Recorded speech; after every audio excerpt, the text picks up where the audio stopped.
আজ সকাল সকাল রেডি হয়ে চলে এলাম সবাই মিলে মন্দিরে। আজকে ছিল বাসন্তী পূজা, আর এটা আমি আমার লাইফে ফার্স্ট টাইম করছি, তাও সবাই মিলে করছি।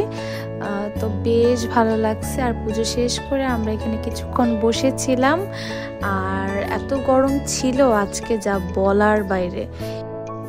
আর এই গরমে শাড়ি পরা যে কি প্যারা, তাও পুজো ছিল, ভাবলাম একটু পরি, ইচ্ছা করছিল আর কি। তারপর আমরা বসে একটু ক্লিপ নিয়ে নিলাম, কিছু নিজেদের ভিডিও করে নিলাম। আর এখন চলে এলাম কিছু খাওয়া দাওয়া করার জন্য, লাঞ্চ করার জন্য মূলত। এত গরম ছিল, ভাবলাম ঠান্ডা কিছু খাই, তাই যা পছন্দ না তাই খেতে হলো। তো এর মধ্যেই আমাদের লাঞ্চ চলে এসেছে, আর আমরা এখন খাওয়া দাওয়া করবো।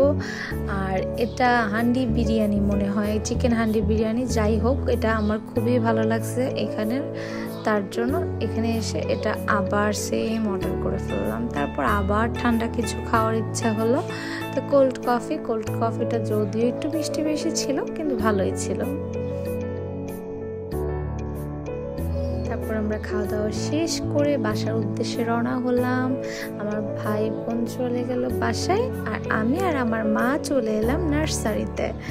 আর নার্সারিতে আসলে যা হয়, এত সুন্দর সুন্দর ফুল দেখে মন আরো ভালো হয়ে যায়। আর আমার মা তো একদম ফুল দেখলে পাগল হয়ে যায়। তো আজকের ভিডিওটা এই পর্যন্তই। সবাই ভালো থাকবেন, সুস্থ থাকবেন, টাটা।